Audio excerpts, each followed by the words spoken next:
Supandi, Kepala Desa Banyarsari, Kecamatan Bayambong, Kabupaten Garut. Saya menjabat sekitar 1,5 tahun. Awalnya pengolahan sampah saya melihat dari kondisi lapangan sampah yang berserakan, sehingga kita mengadakan musyawarah desa dengan para RT, RW, tokoh masyarakat dan melibatkan semua unsur lembaga desa untuk pengolahan sampah. Dan alhamdulillah di Desa Banyarsari sudah dibuatkan perdes tentang pengolahan sampah dengan prinsip tagline ada sampah berbayar dan sampah dibayar. Bagaimana itu sampah berbayar dan sampah dibayar? Sampah berbayar adalah ketika masyarakat tidak mau mengolah dari rumahnya masing-masing, otomatis mereka kita kenakan untuk membayar iuran untuk tenaga pengolahan sampah. Kita berbasis kilogram, jadi per kilogram Rp500. Dan ada sampah yang dibayar ketika dari rumahnya sudah dipilah, sampah yang sudah dipilah yang ekonomis kita beli gitu dengan bank sampah. Dan kita ada jadwal per dusun, satu hari, dan kebagian per dusun itu selama 1 minggu 2 kali penarikan. Kita menggunakan fasilitas yang ada karena kita hanya punya fasilitas mobil maskara, sementara kita gunakan untuk mengangkut sampah dari masyarakat ke tempat pengolahan sampah. Nah, kebetulan pengolahan sampah kita ada yang organik dan ada yang non organik. Yang organik dikelola di lokasi lapang SGB. Yang organik itu kita olah menjadi pakan magot, dan magot itu dikuatkan menjadi pakan ternak, baik lele, ayam ataupun ikan nila. Dan rencana ke depan kita dari bagaimana caranya dari sampah menjadi warung ayam goreng, warung pecel lele gitu, sehingga ini bisa melibatkan baik kader masyarakat yang mau berusaha di sana.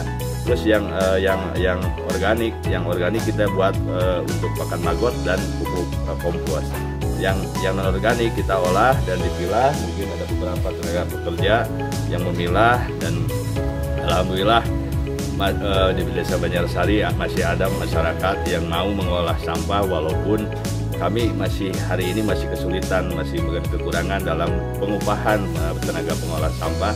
Dan alhamdulillah saya salut terhadap mereka dan apresiasi, mereka masih mau mengolah sampah walaupun prinsipnya yang namanya sampah itu barang yang menjijikan, tapi alhamdulillah masih ada yang mau. Walaupun hari ini mungkin saya secara pribadi merasa prihatin dengan mereka karena belum bisa memperhatikan kesejahteraan mereka, tapi setidaknya ya kita sharing berbagi dengan karena dari iuran masyarakat itu masih kurang, sehingga insya Allah untuk tahun depan kita akan menganggarkan untuk pengupahan para tenaga pengolah sampah.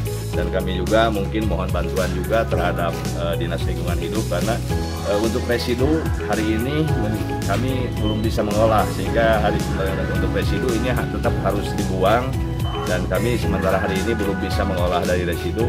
Kami mohon bantuannya kepada DLH untuk memfasilitasi pembuangan residu yang tidak bisa diolah. Oke, tadi dikatakan ada beberapa tenaga kerja yang mengolah sampah ini. Untuk sementara tenaga kerja yang dilibatkan untuk mengolah sampah ini ada berapa orang? Yang sekarang berjalan itu ada 7 orang. Dan kemarin setelah kita pembukuan dari iuran masyarakat dan dari hasil penjualan sampah yang ekonomis, mereka baru bisa mendapatkan 380.000 per bulan gitu dari pengolahan sampah dan iuran. Makanya insya Allah untuk tahun depan kita menganggarkan untuk pengolahan dari APBD desa kita menganggarkan untuk menambah penghasilan mereka. Oke, tadi yang kami lihat itu ada pakan yang diberikan ternak lele ya. Untuk sementara itu lelenya dikemanakan Pak Kades? Sementara karena untuk pengolahan lebih lanjut kita belum siap, karena rencana ke depan kita mau bikin warung pecel lele, warung ayam goreng. Mungkin untuk sementara kita paling jual ke biasa ada pengepul baik lele ataupun ikan nila. Apa perdana itu udah berapa kali panen lele itu? Ini udah ada 2 periode. Yang pertama sudah kita jual dan ini periode kedua. Oke, terkait konsep yang sudah dijalankan di Desa Banyarsari, apakah ini ide pribadi atau memang terinspirasi dari desa-desa yang lain atau gimana sumbernya?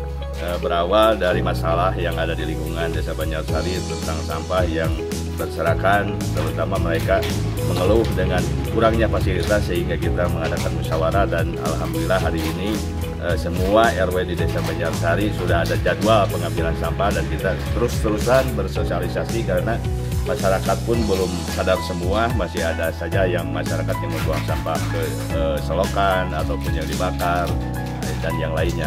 Makanya kita terus-terusan evaluasi dengan sosialisasi kepada masyarakat supaya mereka sadar terhadap lingkungan. Kita punya tagline, kita jaga alam, alam jaga kita. Oke, yang terakhir ini Pak Kades, ini kan menarik tata cara kelola sampahnya. Apakah sudah ada perhatian khusus dari pemerintah Kabupaten Garut? Salah satunya Dinas Lingkungan Hidup. Alhamdulillah dari Dinas Lingkungan Hidup sudah beberapa kali berkunjung, tapi hari ini fasilitas yang dari dinas yang kita dapatkan baru mendapatkan roda dorong 2 biji. Mudah-mudahan lah tahun-tahun ke depan Dinas Lingkungan Hidup bisa menambah fasilitas untuk menunjang kinerja para pengolah sampah.